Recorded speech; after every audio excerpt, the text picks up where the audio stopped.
दोस्तों जय हिंद। तो कैसे हैं आप लोग।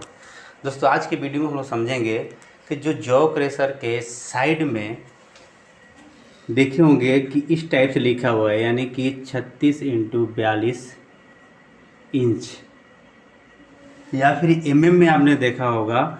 अपने मन से यहाँ पर बता रहा हूँ, जैसा मान लिया कि 1000x800 mm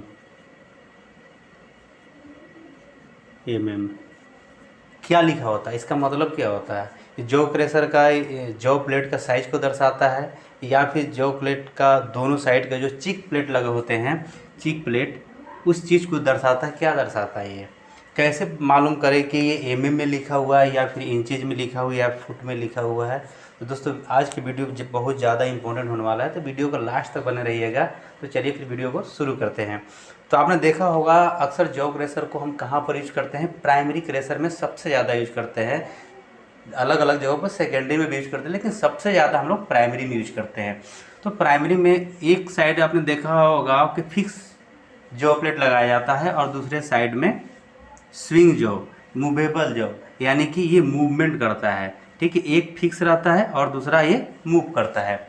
अब यहाँ पर देखे होंगे कोई एक साइड में कि लिखा होगा 36x42, या कुछ भी लिखा हो, साइज लिखा रहता है उस पर कि इस जॉ क्रेशर का इतना साइज है।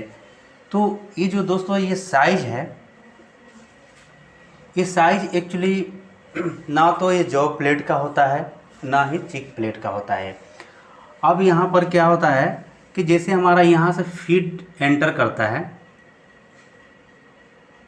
जहाँ पर भी जॉ क्रेशर का डिज़ाइन किया जाता है, तो फीड कितना बड़ा लेगा वो उसी हिसाब से डिज़ाइन किया जाता है, और उससे कितना हम छोटा पार्टिकल्स यहाँ से आउटपुट ले सकते हैं, उसी हिसाब से सीएस किया जाता है।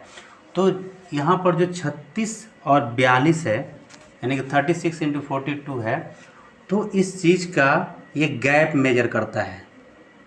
ये जो ऊपर साइड से इस जॉ क्रेशर का गैप को दर्शाता है। उसमें एक चीज़ चौड़ाई है और दूसरा चीज़ लंबाई है।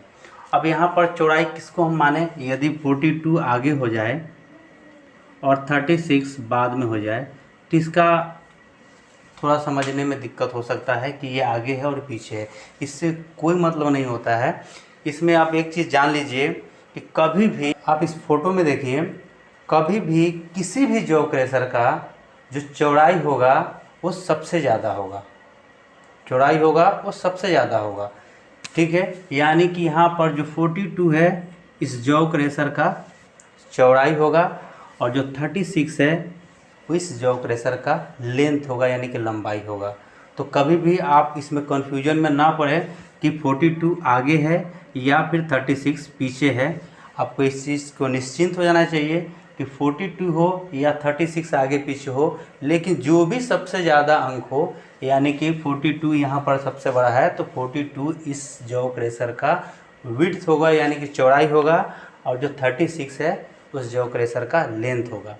और इसका एक और मतलब होता है कि 36x42 या फिर 42x36, इस साइज, ये जो यहाँ पर ओपनिंग गैप है इस जॉ क्रेशर का, ये जो ओपनिंग गैप है यहाँ से लेके यहाँ तक, ये ओपनिंग गैप को ही दर्शाता है कि इस ओपनिंग गैप में इतना लंबाई है और इतना चौड़ाई है, और इतने साइज के अंडर ही ये मटेरियल को क्रशिंग कर सकता है। इसके अंदर जो क्रशिंग चेम्बर आप देख रहे हैं, ऐसा नहीं कि 36-42 है और इसमें हम यहाँ से इसके अंदर डाल दें 54x36, इसके अंदर जाके ये फंस जाएगा, क्योंकि इतना बड़ा साइज ही नहीं है इसके अंदर घुसने का, और ये क्या हो जाएगा, फंस जाएगा और वहाँ पर जाम लग सकता है।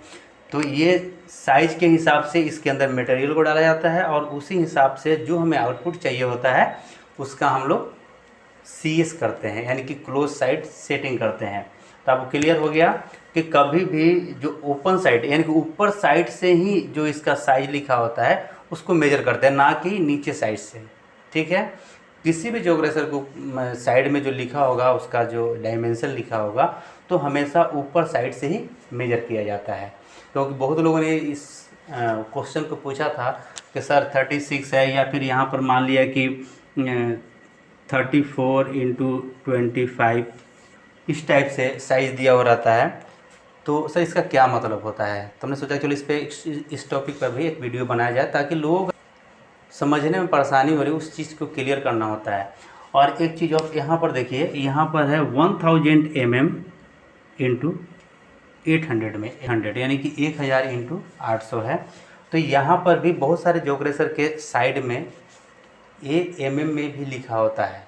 mm से यदि आपको इंचेज में कन्वर्ट करना तो कैसे करना है, तो 1000 को डिवाइड कर देना है 25.4 से, और इसे भी आप यहाँ पर 25.4 से जब डिवाइड कर देंगे तो ये आपका इंचेज में निकल के आ जाएगा। और इस 36 × 42 को 36 × 25.4 को जब ये करेंगे, और यहाँ पर 42 × 25.4 करेंगे, तो ये दोनों निकल के जो आएगा हमारा, ये mm में निकल के आ जाएगा, क्योंकि 1 इंच में 25.4 mm होता है। तो जब हमें इंचेज को mm में कन्वर्ट करना है तो मल्टीप्लाई करेंगे, और जब mm ऑलरेडी है और उसे हमें इंचेज में कन्वर्ट करना है तो हम क्या करेंगे, भाग दे देंगे, डिवाइड कर देंगे, तो हमारा साइज अपने हिसाब से समझने के लिए आ जाएगा। तो आशा करता हूँ कि जो डायमेंशन का जो टॉपिक था कि ये सब क्या होता है, तो क्लियर हो गया होगा। दोस्तों, ये वीडियो आपको पसंद आया होगा या फिर इससे कुछ सीखने के लिए मिला होगा, तो वीडियो को लाइक करके जुड़ जाइएगा, और चैनल पर पहली बार आए हैं तो सब्सक्राइब करके बेल आइकन पर जरूर प्रेस कर लीजिएगा। चलिए फिर मिलते हैं नेक्स्ट वीडियो में, तब तक के लिए जय हिंद।